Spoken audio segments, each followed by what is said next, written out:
Halo, perkenalkan nama saya Irfan Amar Kadafi. Saya dari Prodi Pendidikan Olahraga, Fakultas Sastra dan Ilmu Pendidikan, Universitas Teknokrat Indonesia.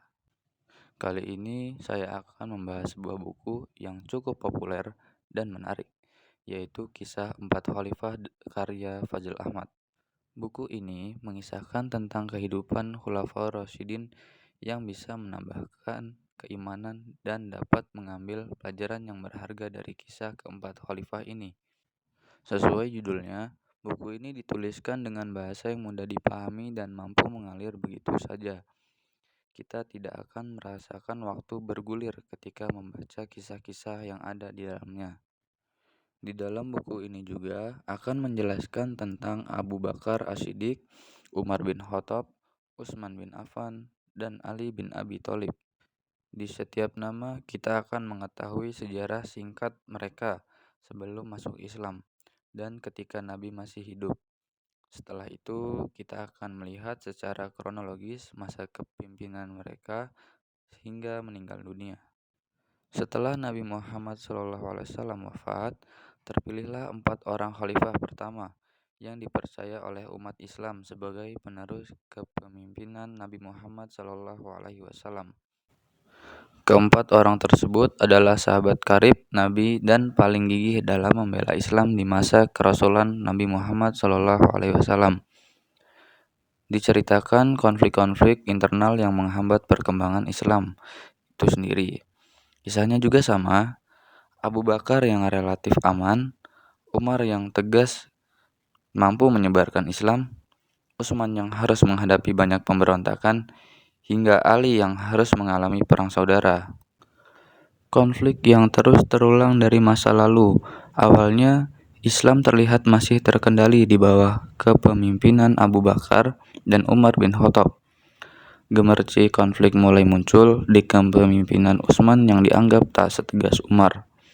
Selain itu, banyak yang menganggap Utsman mempraktikkan nepotisme dengan mengangkat kerabatnya sendiri sebagai petinggi negara atau gubernur di tempat lain. Hal ini justru makin diperparah dengan munculnya orang-orang yang ingin mengadu domba umat Islam. Semua hal tersebut membuat Utsman menghadap banyak pemberontakan hingga akhirnya terbunuh dengan kepala terpenggal. Ketika digantikan oleh Ali, muncul perang saudara karena Ali tidak memperlakukan qisas terhadap pembunuh Utsman. Janda Nabi, Aisyah, memimpin perlawanan yang memicu perang saudara pertama di dalam sejarah Islam. Demikian, apabila kawan-kawan tertarik dengan sejarah Islam, kawan-kawan bisa membaca atau mencari tahu cerita-cerita masa lalu di buku, website, atau kawan-kawan bisa langsung bertanya kepada ustadz atau ahli sejarah. Seperti yang kawan-kawan tahu, buku ini tidak seperti buku-buku yang sebelumnya. Tidak ada ayat Al-Quran di dalam buku ini. Jikapun ada, hanya dituliskan terjemahannya saja. Penulis merekomendasikan buku ini untuk pembaca yang tertarik dengan kisah 4 khalifah, namun tidak punya banyak waktu untuk membaca sejarahnya secara detail. Bagi kawan-kawan yang ingin tahu ceritanya lebih lanjut, kalian bisa cari tahu atau mendengarkan cerita-cerita dari ustadz atau ahli sejarah, atau kawan-kawan juga bisa mencari atau bisa membaca bukunya di perpustakaan ataupun Gramedia. Berdasarkan pengalaman penulis, buku biografi semacam ini selalu menyajikan informasi baru atau setidaknya menyegarkan ingatan kita. Masing-masing nama membutuhkan waktu kurang lebih 1 jam untuk menjelaskan atau menceritakan kisah masa lalu.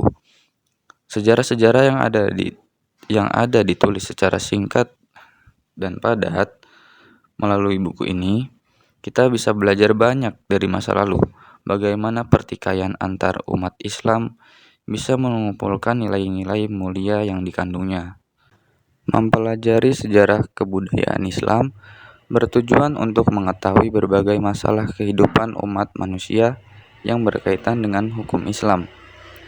Selain itu, agar kita juga mengetahui berbagai masalah kehidupan umat Islam yang disertai dengan maju mundurnya kebudayaan Islam itu sendiri. Ada banyak sekali manfaat mempelajari kisah masa lalu Islam, yaitu bukan sekedar waktu yang berlalu begitu saja. Masa lalu berisi pengalaman-pengalaman hidup dari berbagai peristiwa. Dengan adanya sejarah, manusia tersadar bahwa ia hidup dalam dimensi waktu yang berbeda-beda, masa lalu, masa kini, dan masa yang akan datang, sehingga manusia tidak menyia-nyiakan waktunya. Mungkin sekian cerita yang dapat saya bagikan. Hidup sendirian tanpa kekasih, cukup sekian, terima kasih.